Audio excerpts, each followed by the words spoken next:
नमस्कार साथियों, शुरू करें। अभी एआईसीसी महासचिव और सांसद श्रीमती प्रियंका गांधी वाड्रा जी आपको संबोधित करेंगे और उसके बाद 3-4 सवाल भी लेंगे। प्रियंका जी।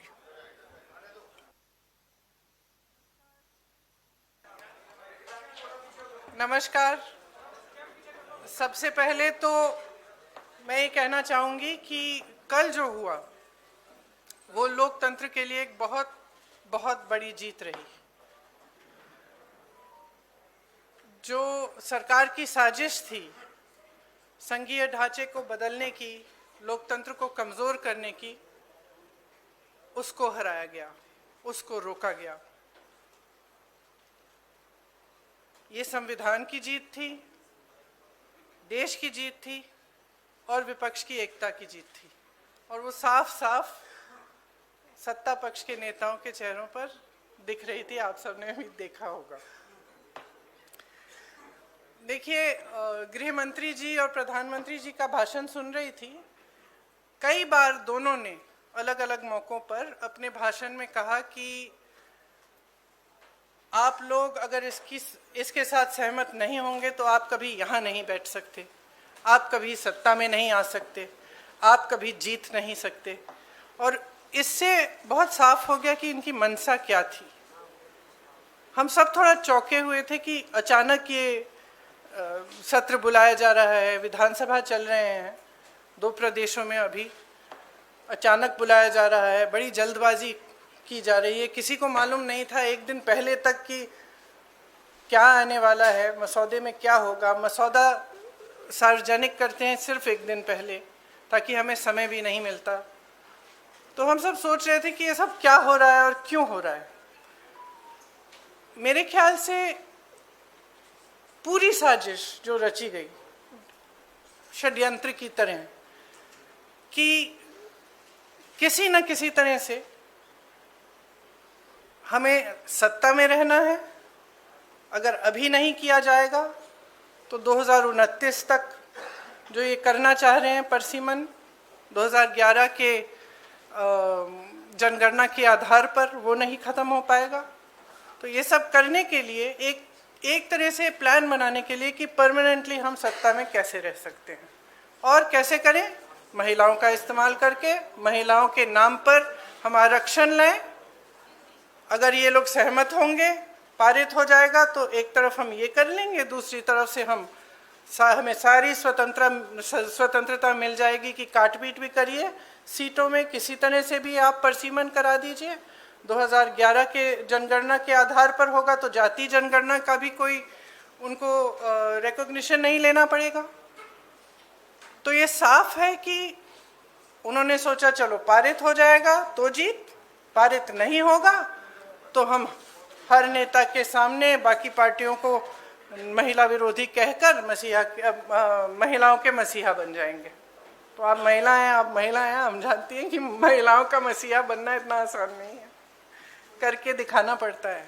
एक इतिहास है, कांग्रेस पार्टी का एक इतिहास है, विपक्षी दलों का एक इतिहास है, भाजपा का इतिहास है महिलाओं के संदर्भ में। और वो इतिहास बहुत स्पष्ट है। आपके खड़े होने से सदन में उसका विपरीत कहने से कोई फर्क नहीं पड़ता। महिलाएं देख रही हैं, उन्नाव को देखा, हाथरस को देखा, ओलंपिक की खिलाड़ियों को देखा, यहीं दिल्ली में सड़क पर बैठी थी, किसने पूछा उनको? मणिपुर में महिलाओं को देखा, किसने पूछा? और आज आप संसद में खड़े होकर कह रहे हैं हम मसीहा बनना चाहते हैं महिलाओं के। तो ये बहुत स्पष्ट है कि ये महिला आरक्षण बिल की बात नहीं थी, ये परसीमन की बात थी। और परसीमन इनको इस आधार पर करना था जिसमें इन्हें जाति के आंकड़े नहीं देखने की ज़रूरत होती और अपनी मनमानी करने की पूरी स्वतंत्रता मिलती। तो ये बिल्कुल मुमकिन ही नहीं था कि विपक्ष उनका साथ दे। और मैं बहुत खुश हूँ कि आप सबने, देश ने देखा कि जब विपक्ष एकजुट हो जाता है तो किस तरह से इनको हराया जाता है। किसी ने मुझे पूछा आते हुए कि ब्लैक डे है, आप ये सरकार कह रहे हैं कि ब्लैक डे है। ब्लैक डे इनके लिए इसलिए है क्योंकि पहली बार इनको धक्का लगा जो लगना चाहिए था। आज की महिलाओं की समस्याएं बहुत ज़्यादा बढ़ रही हैं, संघर्ष बढ़ रहा है। बेवकूफ़ नहीं है महिलाएं, सब कुछ देख रही हैं। वो पीआर मीडियाबाजी वो अब नहीं चलेगी। कुछ ठोस करना है तो आप 2023 में जो सर्वसहमति से जो विधेयक पास हुआ था, पारित हुआ था, सारे दलों ने उसका समर्थन किया था, उसको लाइए। उसमें अगर कुछ एकाध संशोधन करना है छोटा, ताकि वो अभी लागू हो सकता है, करिए और उसको अभी लागू करिए। महिलाओं को हक दीजिए, अभी दीजिए, लेकिन उसको आप घुमाकर और दूसरी चीज़ों के साथ उसको अटैच करके आप गुमराह करने की कोशिश मत करिए। सीधी सी बात है, इसको अभी करिए, हम सब तैयार हैं। अब आप पूछिए। मेरा सवाल आपसे ये है, जब ये बिल गिरा उसके बाद, मेरा सवाल आपसे ये है कि जब ये बिल गिरा उसके बाद लगातार सरकार की तरफ से कहा जा रहा है कि राहुल गांधी ने फ्लोर ऑफ द हाउस में बोला कि बिल पास करना है तो मौजूदा परिस्थिति में 1 सेकंड में आप मौजूदा सीट पर पास कर दीजिए 543 पे। तो क्या विपक्ष उसके लिए तैयार होगा? अभी कि तो जो मैंने आपने बोला जो 2023 वाला बिल है, पर अगर मौजूदा सीट 543 है, वही तो है। पारित 2023 का जो विधेयक है उसमें ये था कि इन्हीं सीटों में से आप 33% महिलाओं को देंगे। मैम उसमें लिखा था कि सेंसस के बाद डिलिमिटेशन होगा और उसके बाद तय की जाएगी, जो भी सीट होंगी उस पे 1/3 मिलेगा। हाँ। तो यानी कि सीटें बढ़ती, पर नहीं, 543 में से ही था। तो उसके लिए आप लोग तैयार हैं? हाँ, बिल्कुल तैयार है। जी प्रियंका जी, दो दिनों तक हमने बहस देखी और अब क्रेडिट उधर से भी क्लेम किया जा रहा है, आप लोग भी दावा कर रहे हैं। नहीं, हम क्रेडिट का दावा नहीं कर रहे हैं। हम आपको इतिहास के बारे में बता रहे हैं। कांग्रेस पार्टी ने 1928 में शुरू की ये बात, और कांग्रेस पार्टी की ही ये बात थी जिस वजह से आज आज़ादी के पहले दिन से महिलाओं को भारत में वोट डालने का मौका मिला और अधिकार मिला। तो मैम सवाल ये था कि बीजेपी और एनडीए पूरे देश में अभियान चलाने जा रही है। आपने देखा कि कल शाम को प्रदर्शन हुए, देश भर में प्रदर्शन हमने देखा बीजेपी की तरफ से, और ये दिखाने की कोशिश है कि महिला विरोधी है कांग्रेस और इंडिया अलायंस। इसकी काट में आप लोगों की तरफ से क्या कोई अभियान चला जाएगा? क्या रणनीति होगी कांग्रेस की और इंडिया अलायंस की इसकी काट के लिए? जो बात आप कह रही है वो देश के आम लोगों तक कैसे ले जाएंगे? देखिए, जैसे मैंने कहा, देश की जनता जो है उसमें बहुत ही ज़्यादा विवेक है। अगर इनको अभियान करना है पूरे देश भर में, खुलकर करें। लेकिन आज देश उस परिस्थिति में नहीं है जो 12 साल पहले था। और शायद कभी कभी ये होता है कि जब सत्ता बढ़ जाती है, लोग सच्चाई नहीं बताते हैं नेताओं को।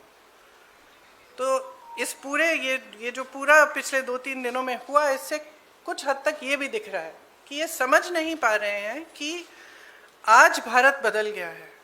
भारत की जनता देख रही है, समझ रही है कि मीडियाबाजी, पीआरबाजी, ये बड़े बड़े अभियान, इतना सारा पैसा डाला जाता है इसमें, ये चल नहीं रहा है। ये अब चल नहीं रहा है। कल बार बार अमित शाह जी कह रहे थे, आदरणीय अमित शाह जी कह रहे थे कि हमारी बातों पर भरोसा करिए। कोई भरोसा नहीं कर रहा है। असली पॉइंट तो ये है कि जनता का भरोसा उठ रहा है। तो आप जब कुछ कह रहे हैं तो उसको फेस वैल्यू पे जनता आज नहीं दे रही है।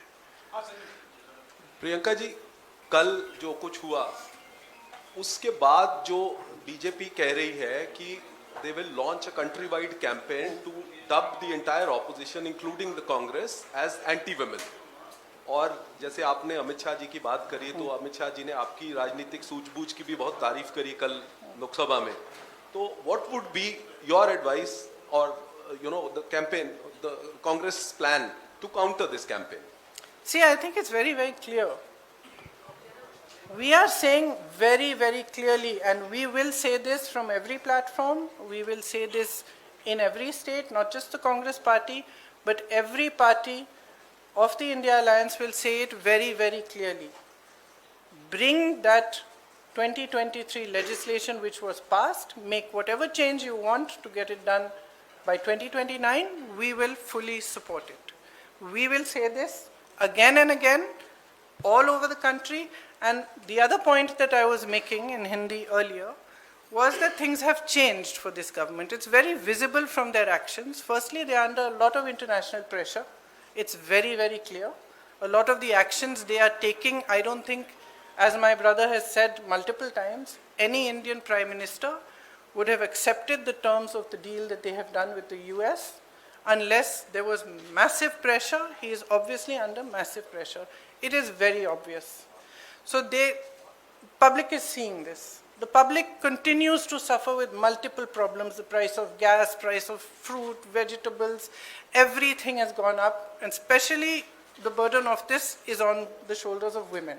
And it's across class, across caste. It does not matter whether you're a rich woman, poor woman, whether you live in an urban center, whether you live in the villages. Your problems are increasing. And there is nothing coming from the government to resolve them. So the public can see it. So they can take their Mahila Morcha in front of whoever's house they want. They can make as much tamasha as they want. This country has now awakened to the fact that they do not stand by their words. They cannot be trusted, and certainly women cannot trust them, because we have seen their attitude and their behavior on multiple occasions. So I think it's very clear. They can do what they like. The public is seeing everything very, very clearly. And the chronology of the last few days, the way they have brought this bill, the things they have attached to it, the delimitation, the 2011 census, it's very clear. They knew this bill is not going to be able to be passed. They just wanted the political credit. Simple as that. Priyanka ji, कई सवाल हैं, आपके पास वक्त है ना? हाँ, Siddharth.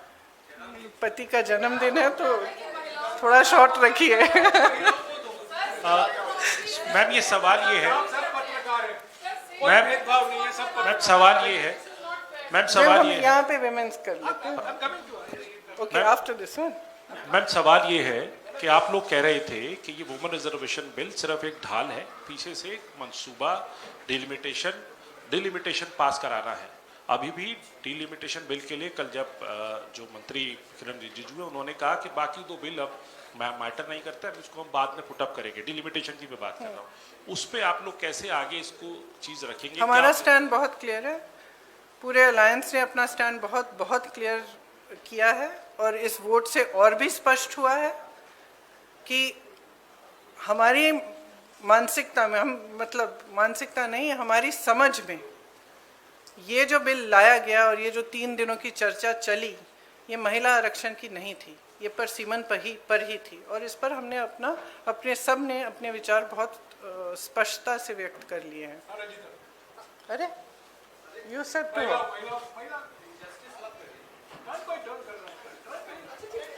Letter. Ma'am sir महिला ही है इधर भी, वो भी और मैं भी। मैम आपने 543 सीटों की, आपने कहा कि 543 मौजूदा सीटों पर सरकार दे दे, तो ओबीसी का उसमें प्रावधान नहीं है, एससी एसटी का तो है, तो क्या उसके लिए भी अगर आप नहीं, उसमें उचित प्रावधान बनाया जा सकता है, क्यों नहीं बनाया जा सकता?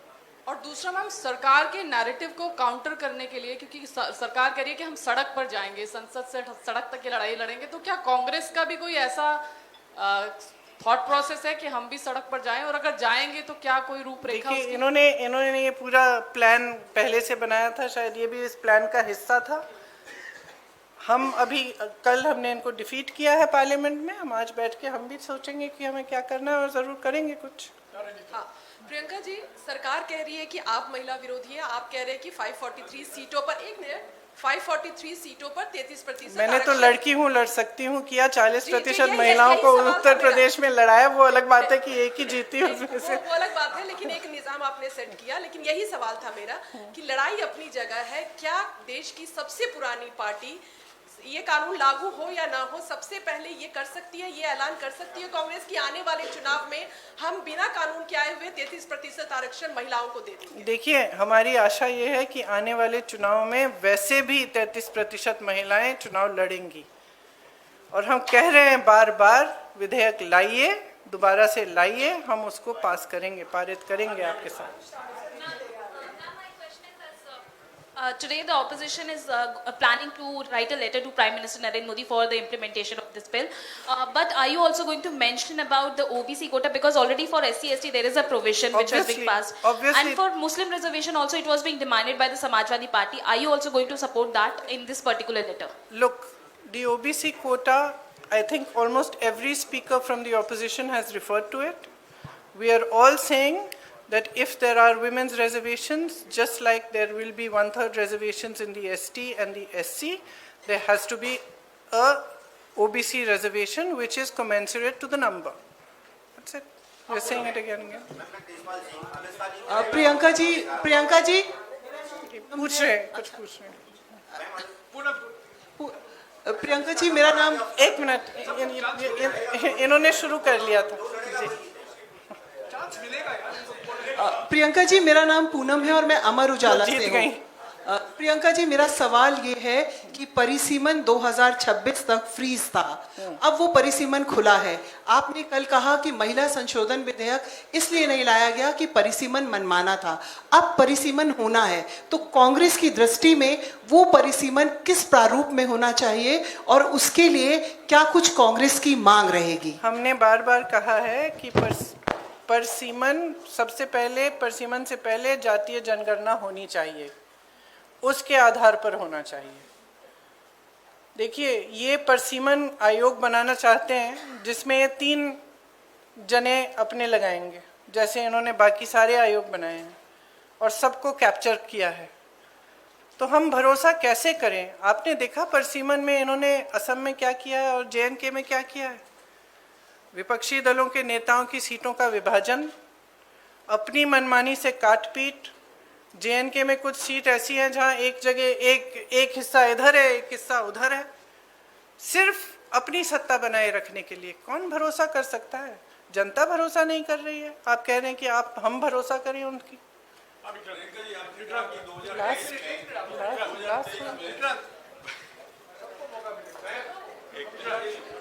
प्रियंका जी, जिस तरीके से 1971 में इंदिरा गांधी जी ने सोचा था कि दक्षिण भारत उत्तर भारत में डिवाइड ना हो, इसलिए सीटें उन्होंने उतनी ही रखी।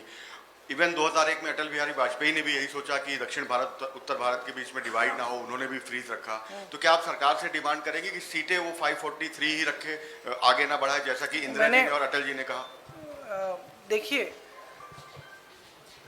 जैसे इंदिरा जी और अटल जी ने कहा और किया, उस पे फ्रीज की वजह थी। हम ये सिंपल बात कह रहे हैं कि ये जो आप प्रोपोर्शन को बदलना चाहते हैं, ये जो आप कुछ प्रदेशों का वज़न बढ़ाना चाहते हैं, जो छोटे प्रदेश हैं, जो साउथ के प्रदेश हैं, ये कहें कुछ भी, हम इनकी बातों पर भरोसा नहीं कर सकते। और अगर इन्होंने ऐसा किया कि छोटे प्रदेशों को, दक्षिण के प्रदेशों को का वज़न इन्होंने कम किया, तो देश में बहुत ज़्यादा संकट पैदा करेंगे। तो इससे हम सहमत नहीं हो सकते। तो हम बिल्कुल इस पक्ष में हैं कि जैसा है वैसा ही रहना चाहिए, प्रोपोर्शन के तौर पर।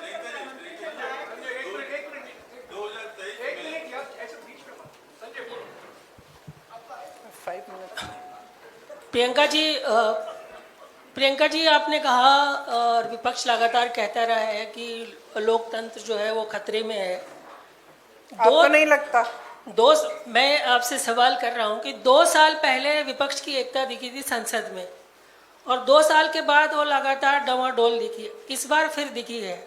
तो क्या आपको नहीं लगता है कि विपक्ष को भी अपनी एक जिम्मेदारी निभानी होगी कि ये जो डवाडोल रहती है उनकी स्थिति, एक मंच पे आते हैं एक वक्त में और फिर वो अपने अपने अंतर विरोधों में जो है वो फंस जाते हैं। तो क्या ये अंतर विरोध से उभरने का ये डिफाइनिंग मोमेंट माना जाए? सबसे पहले तो मुझे लगता है कि इसको ऐसा माना जाना चाहिए। दूसरा, देखिए, विपक्ष जो है उसमें बहुत सारे दल हैं, कुछ प्रदेश हैं जिसमें हम एक दूसरे से के खिलाफ भी चुनाव लड़ते हैं, लेकिन अगर आपने देखा होगा जब ज़रूरत पड़ती है तो हमारी एकजुटता पे कोई उंगली नहीं उठा सकता। कल आपने देखा हमारी एकजुटता कितनी मजबूत है। तो मैं इससे सहमत नहीं हो सकती कि डवाडोल है हमारी एकता। Answered, but related to this only, that do you think for the elections in states or at the center, this unity will be seen in future, as you've just mentioned that this unity has only been able to defeat this government? I think there are certain factors which are coming together at this point in India's history.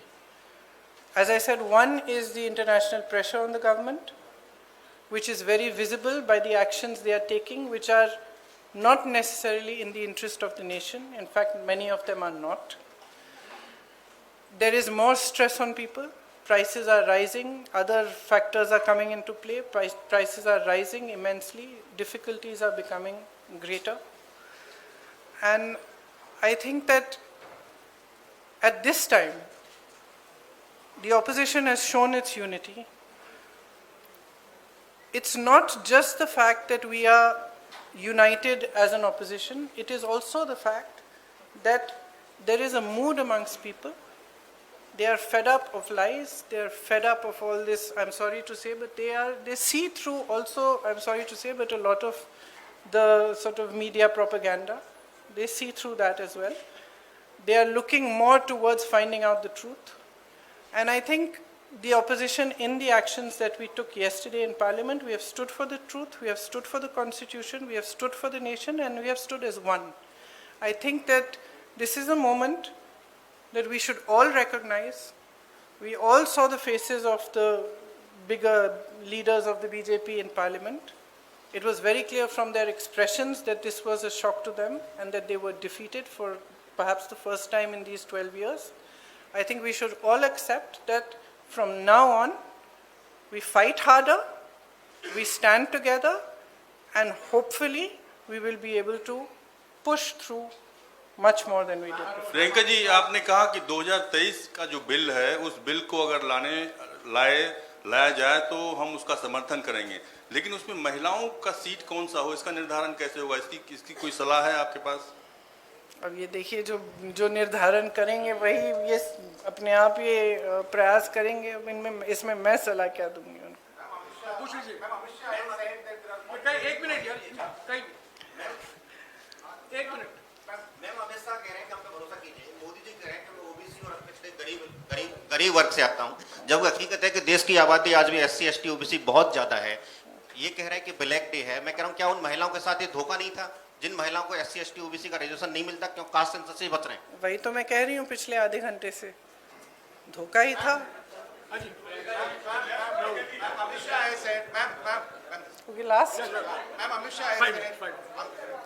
Shah has said that there are 120 constituencies. 1 and 2.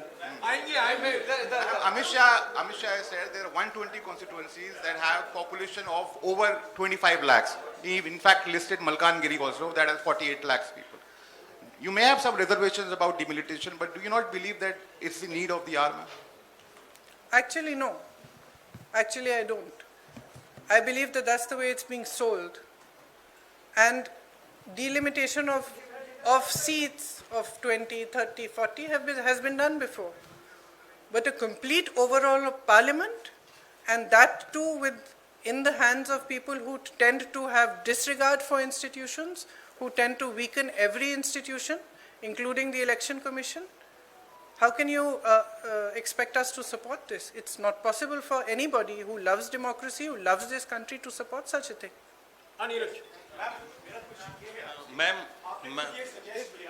Neeraj के बाद Now he's asking. He's already started. आप बोलिए। आपने खुद suggest किया अभी कि ये परिसीमन था, दरअसल ये महिला आरक्षण के लिए नहीं था।